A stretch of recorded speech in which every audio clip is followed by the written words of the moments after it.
There's a special kind of feeling and excitement in the air. There is talk about the miracle of Christmas everywhere. But this miracle so grand isn't hard to understand. It's not a magic feeling or some distant wonderland. The miracle of Christmas is that God became a man. He sent a little baby to unfold redemption's plan. The miracle of miracles brings hope to every man.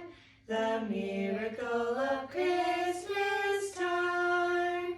See the lights in every window, hear the children laugh and play, as the season in crescendo seems to welcome Christmas Day.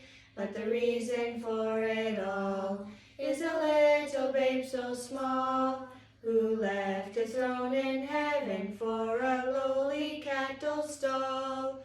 The miracle of Christmas is that God became a man.